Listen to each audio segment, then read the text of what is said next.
बिस्मिल्लाहिर्रहमानिर्रहीम। अस्सलाम वालेकुम डियर स्टूडेंट्स, कैसे हैं आप सब लोग। उम्मीद करता हूं कि आप सब लोग खैरियत से होंगे और अपनी लाइफ को भरपूर तरीके से एंजॉय कर रहे होंगे।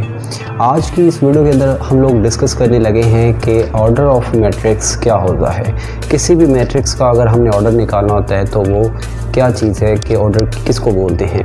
नंबर 1 ये डिस्कस करेंगे। नंबर 2 पे मैं आपको बताऊंगा कि ऑर्डर से हमें क्या इन्फॉर्मेशन मिलती है। अगर आपको किसी मैट्रिक्स का ऑर्डर बता दिया जाए तो उससे आपको क्या इन्फॉर्मेशन मिलेगी। नंबर 3 पे हम डिस्कस करेंगे कि ऑर्डर को कैसे रिप्रेजेंट करते हैं, इसके रिप्रेजेंट करने के कितने मेथड्स हैं, कैसे हम लोग इसको रिप्रेजेंट कर सकते हैं। नंबर 4 पे एक्सरसाइज नंबर 1.1 का क्वेश्चन नंबर 1 कंप्लीट आपको करवाया जाएगा, जिसके कुछ पार्ट्स मैं करवाऊंगा और 1 या 2 पार्ट्स आपको आपकी प्रैक्टिस के लिए दे दूंगा। ठीक है, अब हम चलते हैं सबसे पहले मैट्रिक्स की और जो डेफिनेशन है, स्टैंडर्ड डेफिनेशन, उसकी तरफ। सबसे पहले मैं आपको इसकी डेफिनेशन बुक के अकॉर्डिंग बताऊंगा। बुक के अकॉर्डिंग जो इसकी डेफिनेशन है वो कुछ इस तरह से है। The number of rose and the number of column in a matrix specifies the order of the matrix. For example, M has m rows and n number of columns, then M is said to have order m by n. Means that कि अगर कोई एक matrix है उसके अंदर आप लोगों ने रोज़ की तादाद काउंट करनी है और कॉलम्स की तादाद काउंट करनी है, और उसमें रोज़ की तादाद को पहले लिख देना है और दरमियान में बाय, और उसके बाद आप लोग लिखेंगे नंबर ऑफ़ कॉलम्स। तो वो जो आपके पास एक पैटर्न बन जाएगा वो उसका होगा जो है वो ऑर्डर ऑफ द मैट्रिक्स बन जाएगा। अब बात कर लेते हैं कि ऑर्डर से आपको इन्फॉर्मेशन क्या मिलती है।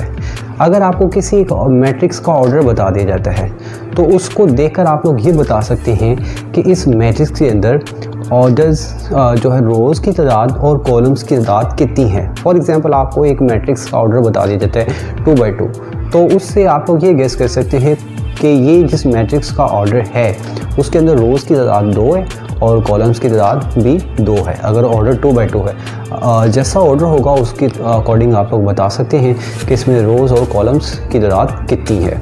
इसके बाद बात कर लेते हैं कि मैट्रिक्स का जब ऑर्डर होता है उसको हम रिप्रेजेंट कैसे कर सकते हैं, इसके रिप्रेजेंट करने के मेथड्स क्या हैं। फॉर एग्जांपल मैं आपको वाइट बोर्ड पे समझाता हूँ ये बात कि अगर कोई मैट्रिक्स आपके पास आ जाता है तो उसका ऑर्डर आप कैसे रिप्रेजेंट कर सकते हैं। तो देखिएगा, ऑर्डर को आप रिप्रेजेंट ऐसे कर सकते हैं। आप लोग लिखेंगे order of the matrix, order of matrix. ये इसका स्टैंडर्ड फॉर्मूला है जिसको आप लोगों ने क्वेश्चन में भी यूज़ करना होगा।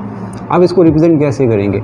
नंबर 1 आपके पास ये फॉर्मूला है कि नंबर ऑफ रोज़ को काउंट करेंगे और उसको पहले लिखेंगे। ठीक है, उसके बाद आप लोग लिखेंगे बाय, इनके सेंटर में लगाएंगे डैशेस। नंबर ऑफ रोज़, उसके बाद डैश लगाई, उसके बाद बाय लिखा, उसके बाद डैश लगाई, और फिर आप लोग लिखेंगे नंबर ऑफ कॉलम्स। ये स्टैंडर्ड है। ठीक है, ये स्टैंडर्ड है, अकॉर्डिंग टू द बुक है। इसको अगर आप यूज़ करते हैं तो बहुत बेटर है, इसको आप लोग ज़्यादा ही यूज़ कीजिएगा। इसके अलावा और भी मेथड्स हैं, वो क्या हैं, आप लोग ऐसे भी कर सकते हैं। नंबर ऑफ़ रोज़ को पहले लिखें और उसके बाद क्रॉस लगाएं, फिर आप लोग लिखेंगे नंबर ऑफ़ कॉलम्स, मतलब रोज़ की तादाद पहले और कॉलम्स की तादाद बाद में, और दरमियान में लगा दिया क्रॉस। लेकिन क्रॉस को क्रॉस बोलना नहीं है, या फिर इसका ये सिंबल जो है वो मल्टीप्लिकेशन का सिंबल है, इसको मल्टीप्लाई भी नहीं बोलना। इसको रीड फिर कैसे करने हैं, इसको रीड ऐसे करना है, रीड एज बाय। ठीक है, इसको आप बाय बोलेंगे, लिखेंगे क्रॉस लेकिन बोलेंगे क्या, बाय, मतलब number of rows by number of columns. इसको लिखने का एक और भी स्टाइल ये है, वो इसी को चेंज किया जाता है। वो कैसे करते हैं, नंबर ऑफ रोज़ पहले और उसके बाद ये जो डैशेज़ हैं इनको इग्नोर कर दें। कुछ टीचर्स होते हैं वो इसको इग्नोर कर देते हैं, इग्नोर कर भी दिया जाए तो भी काम चल जाता है, लेकिन ज़्यादा बेटर है कि आप इनको इग्नोर ना करें। ठीक है, नंबर ऑफ़ कॉलम्स बाद में लिखते हैं। तो ये 3 इसके स्टाइल्स हैं ऑर्डर को रिप्रेजेंट करने के।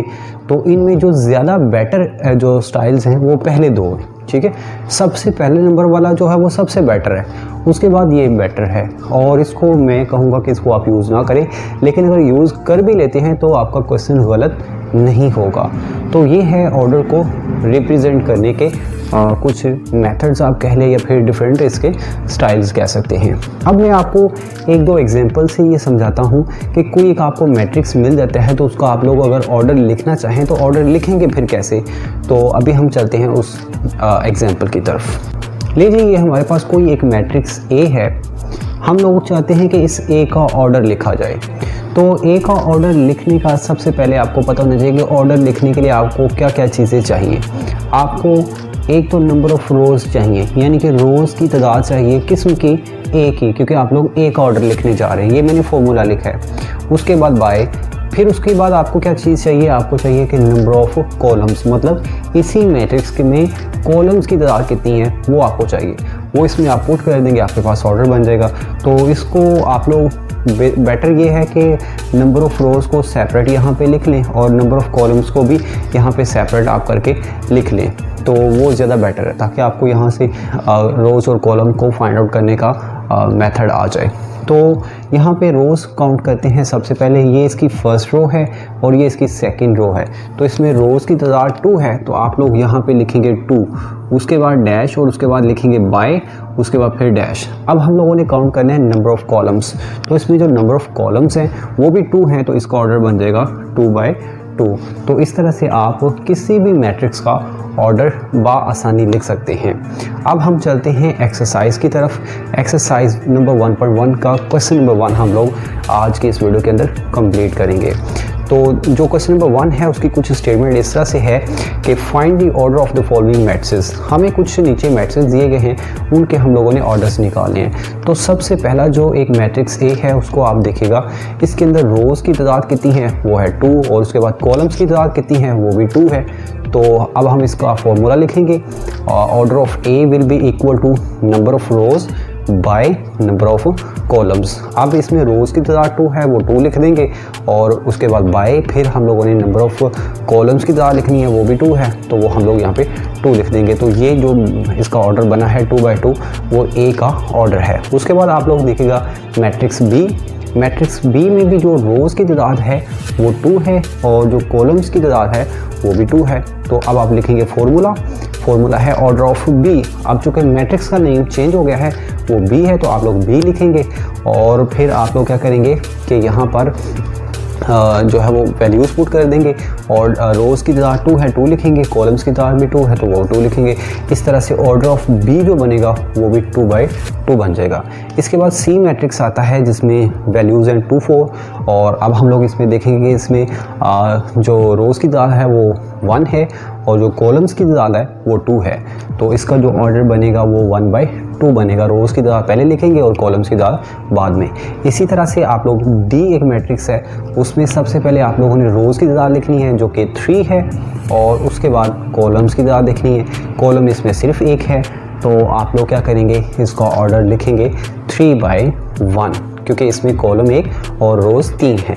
उसके बाद एक मैट्रिक्स ई आता है, उसको हम लोगों ने देखना है कि उसका ऑर्डर क्या बनेगा। आप लोग सबसे पहले उसमें रोज़ की तादाद काउंट करेंगे जो कि 3 है, 3 है, तो आप 3 लिखेंगे। उसके बाद कॉलम्स की तादाद लिखेंगे जो कि 2 है, आप लोग वहाँ पे 2 मेंशन कर लें। आप फॉर्मूला लिखेंगे, ऑर्डर ऑफ ई आ जाएगा, क्योंकि मैट्रिक्स का नाम ई है तो ई लिखा जाएगा। तो आप लोगों ने ई का जो फॉर्मूला वो लिखेंगे, कंप्लीट करेंगे। नंबर ऑफ़ रोज़ पहले, उसके बाद नंबर ऑफ़ कॉलम्स सेंटर में बाय, या फिर क्रॉस लगाएंगे, क्रॉस को क्रॉस नहीं बल्कि बाय बोलेंगे। तो अब आप लोग 3 पहले और 2 बाद में लिख देंगे। इस तरह से 3/2 इसका ऑर्डर बन जाएगा। एक मैट्रिक्स एफ है जिसमें एक ही एलिमेंट है, इसमें रोज़ की तादाद 1 और कॉलम्स की तादाद भी क्या होगी, 1। अब आप फॉर्मूला लिख लें अभी, order of F is equal to number of rows first पे, then by, then number of columns. उसके बाद आप लोग इसमें वैल्यूज़ पुट कर दें जो कि 1/1 होंगी, यानी कि रोज़ भी 1 है, कॉलम भी 1 है, तो इसका ऑर्डर 1/1 बन जाएगा। अब जो 2 मैट्रिक्सेस रह गए हैं, एक जी है और एक एच है, इनके आप लोगों ने ऑर्डर्स कमेंट सेक्शन में मुझे बताने हैं। आज के वीडियो के लिए इतना ही होगा, और आप लोगों ने हमारी इन वीडियोस का जो है वो एक रिवार्ड हमें ये देना है कि हमारे चैनल को ज़्यादा से ज़्यादा सब्सक्राइब करना है खुद भी, और अपने दोस्तों से भी सब्सक्राइब करवाना है, और अपने दोस्तों के साथ इसको ज़्यादा से ज़्यादा शेयर भी करना है, ताकि हम इस तरह की और अच्छी से अच्छी वीडियोज़ आपके लिए बनाते रहें। बहुत बहुत शुक्रिया। अल्लाह हाफ़िज़।